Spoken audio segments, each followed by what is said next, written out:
Eh bien, bonjour à toutes et à tous, c'est Moldar, j'espère que vous allez bien. En tout cas, moi je suis pas bien. Aujourd'hui, on se retrouve pour une nouvelle vidéo pour mon avis sur The Legend of Zelda Breath of the Wild. Donc, j'ai plus de 25 heures sur la Switch sur ce jeu et je pense pouvoir donner mon avis, on va dire, un peu plus complet parce qu'au début, je voulais faire cette vidéo depuis très longtemps, mais j'avais pas assez de gameplay, j'avais pas fait un petit peu toutes les étapes, j'avais pas tout exploré en entier pour, entre guillemets, pour pouvoir faire mon avis. Donc, déjà, c'est un monde ouvert et c'est impressionnant, c'est vraiment un monde énorme. Je crois même que Skyrim, le monde n'est pas aussi grand que Zelda. Euh, j'ai peut-être fait peut-être 30% de la map, je pense.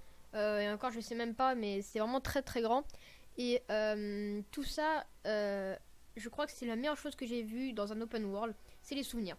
Donc, si vous connaissez Zelda Breath of the Wild, vous savez de quoi je parle. Les souvenirs, en gros, enfin pour vous remémorer l'histoire, c'est en gros après la chute, quand vous êtes mort après Ganon, donc il y en a qui pensent que ça se passe après Ocarina of Time, vous êtes mort. Et du coup, Zelda vous a mis dans un sanctuaire pour que vous vous réveilliez 100 ans après. Je crois que c'est à peu près ça. Et en fait, vous avez perdu la mémoire et du coup, il y a une personne qui va dire, bah retrouve tous ces souvenirs. C'est Zelda qui a pris les photos sur ta tablette Sheikah, donc c'est une sorte de tablette un peu comme la Switch d'ailleurs, je trouve et retrouve-les. Et en fait, dans la map, tu as des plans, en fait, si vous voulez, dans la tablette Sheikah, vous avez des photos. Il faut retrouver l'endroit de cette photo. Et du coup, tu peux passer des heures et des heures à essayer de trouver l'endroit. Et ça, je trouve ça génial. Et s'il pourrait rajouter plein d'autres souvenirs, ce serait tellement génial. Et moi, je m'éclate à passer des heures à essayer de trouver l'endroit. Des fois, c'est un peu rageant, je vais pas vous mentir. Et des fois, c'est dans des endroits super bien cachés. Genre, tu t'y attends pas. À un moment, c'est dans une forêt. Je cherchais un autre souvenir, je suis passée dedans et en fait c'était un souvenir que je me suis dit si je le trouverai jamais celui-là. Du coup j'étais trop content. En fait les souvenirs ça vous amène sur une cinématique qui est juste magnifique, qui est généralement en rapport avec Zelda et Ganon etc. Franchement c'est ça le monde ouvert par contre c'est un gros plus. Le monde est très...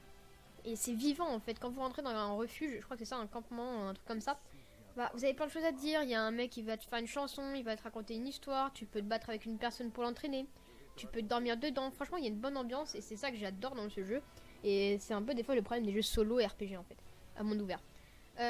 Ensuite, c'est un jeu qui est très très très complet. Quand vous allez dans l'encyclopédie, vous pouvez voir qu'il a énormément de choses à compléter. En fait, vous pouvez prendre des photos avec la tablette Sheikah pour un peu comme le Pokédex en fait.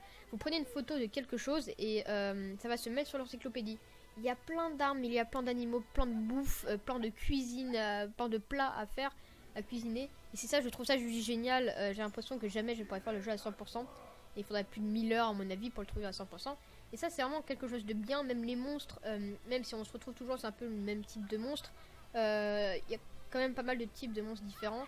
Pas assez que... pas enfin Skyrim les dépasse par contre pour les monstres. Voilà. Désolé si vous entendez des mots bizarres, c'est mon chat. Ensuite on va passer à l'histoire qui est une histoire à couper le souffle. Personnellement c'est très émouvant sur certains souvenirs comme je vous ai dit auparavant. Il y a des moments très émouvants avec Zelda. En fait les souvenirs tu les as pas dans le même ordre, dans l'ordre en fait. Tu peux pas ou à part si t'as de la chance. Donc du coup bah des fois tu tombes sur des trucs, tu te dis ah ouais mais comment ça s'est passé avant. Non, plus sérieusement, je disais donc que ouais, c'est une histoire coupée souffle et que les souvenirs, des fois, tu te dis ouais, mais ça, comment ça s'est passé. Et du coup, c'est vraiment quelque chose de bien. Et puis même l'histoire avec les créatures divines, tout ça, c'est vraiment génial et j'adore. Donc, franchement, ceux qui aiment pas l'histoire, vraiment, c'est que vous n'êtes pas dans le jeu, je pense. Après, c'est personnel, mais je pense quand même qu'elle est vraiment géniale. Donc voilà. Ensuite, c'est les graphismes qui est assez important, qui était une grosse question pour beaucoup. C'était que la Switch, c'est pas une console très performante niveau caractéristiques. On n'est pas sur une PS4, ça c'est sûr. Hein, tu me diras, c'est une console de jeu portable. Mais franchement, le jeu, il y a des petits ralentissements des fois. Par exemple, le moment où avec le feu, par exemple, il y a un sanctuaire. C'est un des seuls moments où j'ai eu des ralentissements. Et à mon avis, le château d'Hyrule, ça doit être encore pire. C'est en gros, il y a un sanctuaire, c'est dans l'eau et il y a des pics qui montent sur une petite montagne jusqu'au sanctuaire. Et en fait, tu peux pas passer. Et si tu passes, tu te prends des dégâts. Et en fait, la technique, attention spoil, c'est faut le brûler en fait. Sauf que ça fait grave laguer. Si tu dois tomber à 15 FPS, c'est pas gênant, mais ça lag un petit peu quand même. Donc voilà. Après, franchement, pour vous dire, une autre idée que j'ai trouvée sur un magazine et qui est presque vraie, c'est 100% c'est vrai. Vous regardez autour de vous. Si vous voyez une montagne, cette montagne peut être visitée. Pour vous dire à quel point le monde est géant.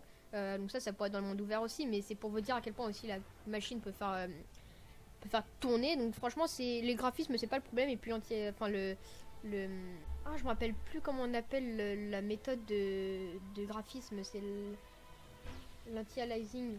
Bref, je sais plus. Sinon vraiment c'est génial, un peu comme Borderlands si vous voulez type des graphismes, donc c'est vraiment génial. Ensuite, on va passer au gameplay qui est très intéressant. Donc par exemple les attaques au ralenti, ça c'est vraiment très bien. C'est trop stylé quand tu fais des combos. Mais par contre il y a un problème. Il y a un gros problème et c'est ma déception au niveau de ce jeu. C'est la résistance des objets. C'est-à-dire qu'un objet il se casse au bout d'un moment. Et ça je trouve que c'est vraiment trop...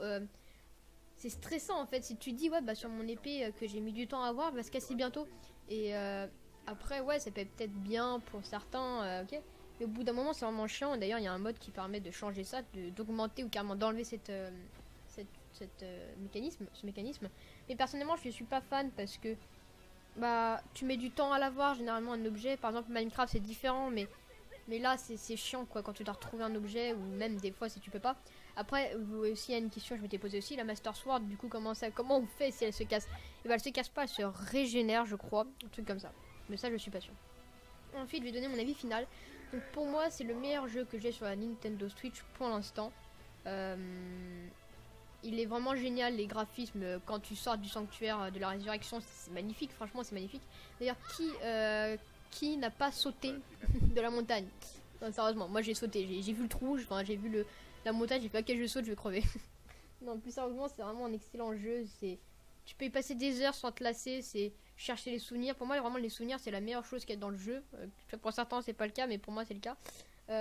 Et puis ce qui est marrant, c'est à partir du moment où tu as le paravoile, bim, t'as une quête, c'est tuer Ganon. Et en fait, ce qui est marrant dans ce jeu, c'est qu'à partir du moment où t'as le paravoile, tu peux aller tuer Ganon. Il me semble, mais bon, ça va être méga super chaud, mais en soi, tu peux terminer le jeu très rapidement. Du coup, pour les speedrunners, bah, c'est un grand avantage. Donc voilà.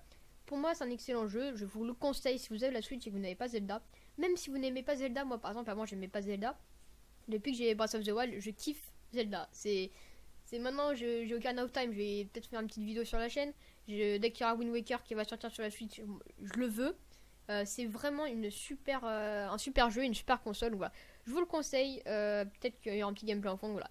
Merci beaucoup d'avoir regardé cette vidéo. Là-bas, je voulais faire avec Nifus, mais là, c'est un peu plus compliqué. Donc voilà. Merci beaucoup. Et moi, je vous dis ciao pour une prochaine vidéo. Bisous.